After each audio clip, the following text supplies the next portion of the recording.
कोल्हापूरमध्ये अंमली पदार्थांविरोधात शहापूर पोलिसांनी मोठी कारवाई करत 30 लाखांहून अधिक किमतीचा मेफेड्रॉन जप्त केला आहे. शहापूर पोलीस ठाण्याच्या पथकाने छापा टाकत मनीष रामविलास नागोरी वय 36 राहणार प्रियदर्शनी हाऊसिंग सोसायटी येडराव ताला शिरोळ या संशयिताला ताब्यात घेतले आहे. मिळालेल्या माहितीनुसार 5 मार्च रोजी सायंकाळी 4:30च्या सुमारास पोलिसांनी प्रियदर्शनी हाऊसिंग सोसायटी परिसरातील आरोपीच्या भरात आणि अपार्टमेंटच्या पार्किंगमध्ये छापा टाकला. या कारवाईदरम्यान आरोपीकडून 865 ग्रॅम वजनाचा मेफेड्रॉन म्हणजेच MD अंमली पदार्थ जप्त करण्यात आला. या अंमली पदार्थाची किंमत सुमारे 25,95,000 रुपये असल्याचे पोलिसांनी सांगितले आहे.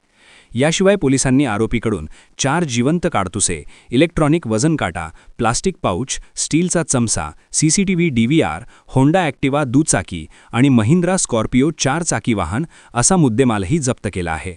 या सर्व वस्तूंसह एकूण मुद्देमालाची किंमत 30,22,750 रुपये इतकी असल्याची माहिती पोलिसांनी दिली आहे. ही कारवाई पोलीस अधीक्षक योगेश कुमार गुप्ता, अपर पोलीस अधीक्षक अण्णासाहेब जाधव आणि उपविभागीय पोलीस अधिकारी विक्रांत गायकवाड यांच्या मार्गदर्शनाखाली पोलीस निरीक्षक सचिन सूर्यवंशी यांच्या पथकाने केली. या प्रकरणाचा पुढील तपास पोलीस उपनिरीक्षक महावीर कुटे करत आहेत. अंमली पदार्थांविरोधातील या कारवाईमुळे परिसरात खळबळ उडाली असून पोलिसांकडून तपास अधिक वेगाने सुरू आहे.